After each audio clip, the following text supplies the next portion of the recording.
We'll come back with more example about naming alkene. And in this case, we have a structure that from any side that we reach to it, the double bond, it will be between the fourth and fifth carbon. So if I start labeling it from the left side, I get 1, 2, 3, 4, 5. This one will be 6, 7, 8. And on the second carbon, we have a substituent, and then on the fifth one and 7. But if we start labeling it from the right side, we get 1, 2, 3, 4, 5, 6, 7, 8, and that's going to give us 2 on the second carbon. We have the bromine and bromo group, and then we have the ethyl on the fourth one. And next one, it will be on the 7.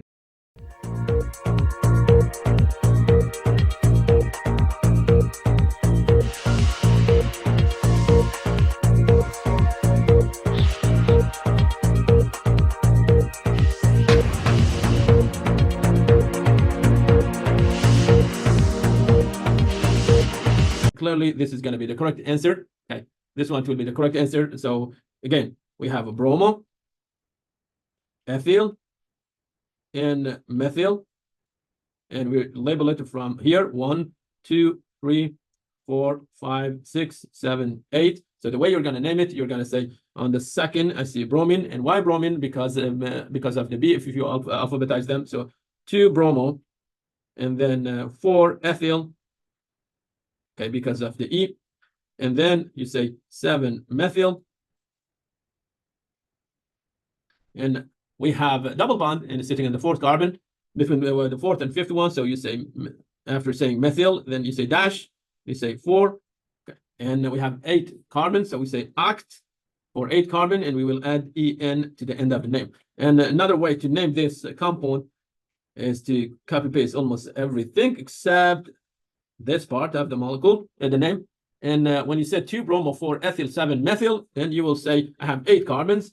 Okay, this is the main chain or parent. I have 8 carbons, so I'm going to say oct, okay, for 8 carbons. And then I say dash for position of the double bond. And I want to say I have a double bond. I add ENE at the end of the name. And so that means the correct answer, it will be this. This is going to be the correct answer. A, it will be the correct answer. Very good.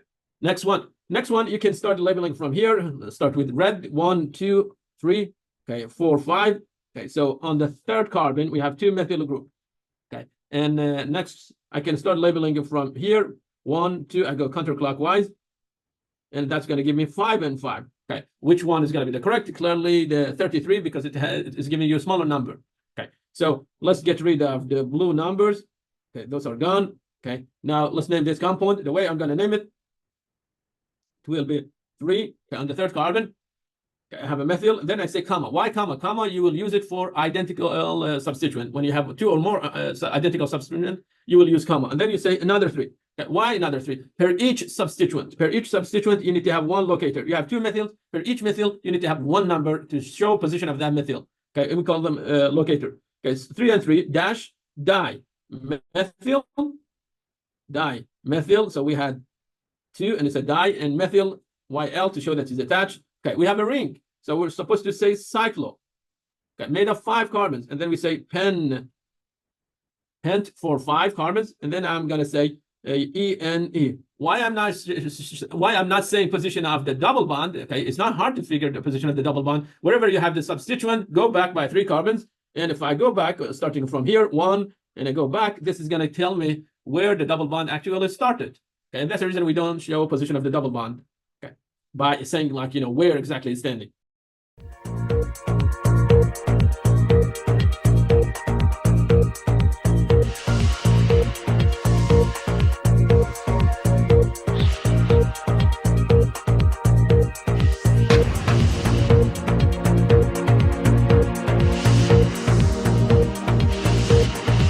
Okay, how about here? In this case, you can say, let's start from there. 1, 2, okay, 2, 3, 4, 5, 6. That's one way. Okay, and what do we get here? We get 3 for chlorine, 4 for methyl, and 6 for bromine. So 346. But if you go counterclockwise, you get 1, 2, 3, 4, 5, 6. That's going to give you 3 for bromine, 5 for methyl, and 6 for chlorine. Again, which one is the correct answer? It will be that. Okay, that's going to be the correct answer. So I'm going to erase those numbers. And again, you need to prioritize them based, and how we do it, like alphabetize the substituent.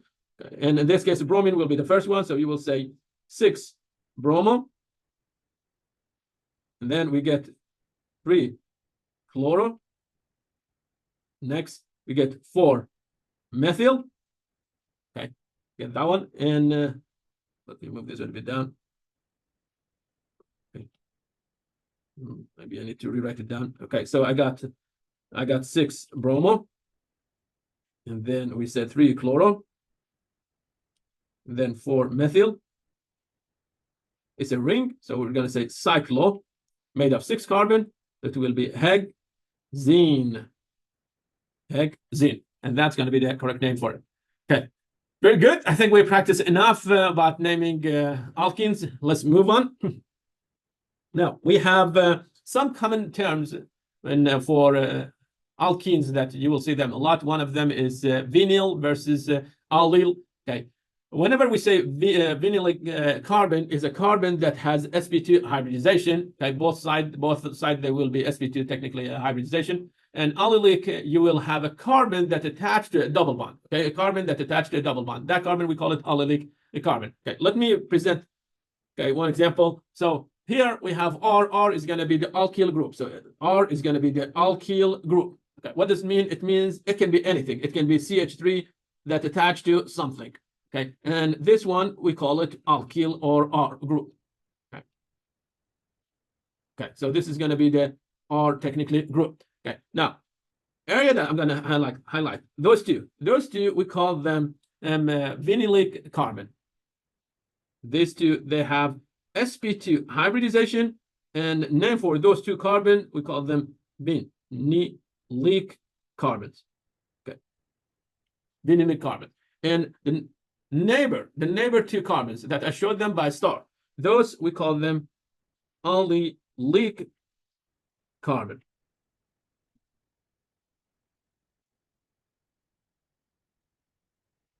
And what's the difference between vinylic and allylic carbon? And that's going to be the hybridization. Okay, for allylic carbon, the hybridization, it will be sp3.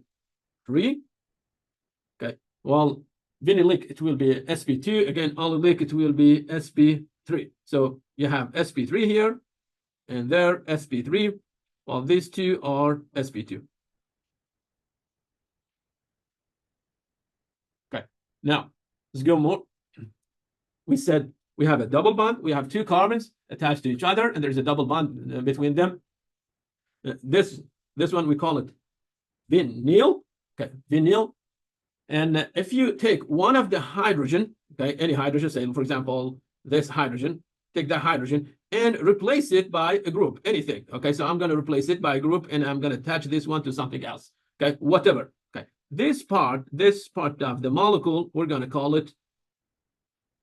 Okay, we're going to call this part of the molecule from now, we will call it vinyl group. Okay, so that's going to be vinyl group, and it's attached to something. And what's that something? It can be X, whatever. Okay, whatever. The one I'm talking about, it will be entire of this piece. The entire of this piece, we call it vinyl. Vinyl group. So vinyl group, it has 2 carbon and 3 hydrogens. Okay, we said this carbon, we call it allyl. Okay, allylic carbon. Okay, and if you take one of the hydrogen and replace it by any group, let's say I have 2 here, then I'm going to attach this one to something and X whatever. Okay, this part of the molecule from now, we're going to call it allyl. Okay, so this one, we're going to call it allyl. Okay, allyl is attached to something. Vinyl attached to something, and you can have anything attached to it. So X can be anything. Okay, why do we care about the allylic carbon? Okay, reason for it: if you remove one hydrogen from a carbon that it has sp3 hybridization, this carbon, if you remove one hydrogen from it, and let's say you remove it as H+, or you remove it with like with 2 electrons, you might get -1 charge, okay, and that carbon, and this one, it can go through resonance, and it will do this. Okay, double bond, the lone pair will move there, and those 2 electrons, they will move to this carbon. Okay, so what do we get? We get carbon with 2 hydrogens, and it will have a lone pair, And then carbon here, we get double bond there. And this carbon is going to have 2 hydrogens attached to it. Okay. And of course, here we have 1 hydrogen there. Okay. So highlight this carbon. Okay. Now that carbon, it has 0 formal charge. Well, used to be minus. And the yellow carbon, that carbon, now it has -1 charge, which used to be 0. So we got resonance structure. We can get resonance structure with a positive charge as well. But in this case, those 2 electrons, they go opposite of the top structure. Those 2 electrons, they go here. Okay, they go here, and they leave carbon, the yellow carbon, with a positive charge. And the orange one, it will be involved in a double bond. Okay, so we get this structure. We get carbon attached to another carbon, double bond here. And those 2 carbon, that carbon is going to have 2 hydrogens. And here we have 2 hydrogens, and we left this carbon with a positive charge. And that's a yellow carbon. So again, we got resonance structure, and that's the reason the structure, it will be stable. Okay. Why we do care about allylic carbon? Because they will affect the speed of the reaction, and you will see it whenever we're talking about chemical reaction. We say that carbon, it will be favored. Why favored? Because of resonance structures. Okay. Now, in organic chemistry, we have a common names for them. As you see, we have a vinyl group, allyl group, or a methylene, and also methylene versus chloromethane. Okay. Don't be surprised if you see chemists are using different name for those compounds, because for one organic compound, frankly, you can easily come with 2 or at least 3 names. Okay, and I'm going to practice some of them for you. Okay, let's start with this, like a basic molecule. Here we have a methyl, okay, attached to a ring that it has 6 carbon. So that's going to be the parent. Okay, so I'm going to say I have a group that is methyl. Okay, I'm adding YL to say this is attached to cyclohexane. Okay, I'm adding AN at the end of the name to show that it's saturated. Okay, how do you want to say that chloride attached to methyl and methyl attached to ring? Okay, again, your ring has 6 carbon, so that's going to be the parent, and it's the cyclohexane. Okay, I want to say this verbally. I want to say this. I have a chloride attached to methyl, and the methyl attached to the ring. So I say chloro. Okay, chloro. That means I have a chlor. Okay, chloro. I have a chlor. Where is it? It's attached to methyl. Attached to. Okay, 1 carbon. I have a chloride attached to 1 carbon. Okay, 1 carbon and 1 carbon. Next, this carbon plus the chloride, both of them, okay, both of them are attached to the ring. In order to say attached to the ring, you add YL. So I want to say entire of this piece attached to the ring. Attached to the ring. And how do I say it? I say chloromethyl, okay, chloromethyl, and then I say cyclohexane.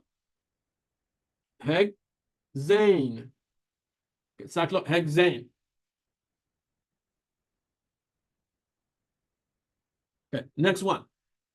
I have a methyl that's attached to the ring, but our methyl, it has a double bond. Okay, so it's involved in double bond. Again, okay, compare number 1 with the third one. We want to say we have a methyl group. We have 1 carbon. METH represent 1 carbon. Okay, this piece is attached to the ring. How do you say it? YL. Okay, so until now, we say we have a methyl, CH3 attached to the ring. Clearly, it's not CH3. I want to say it has a double bond. So what do? I add EN here. Okay, and then what else? And then I say cyclo. Go. Hexane. Okay, hexane. Okay, cyclohexane. Okay, check again.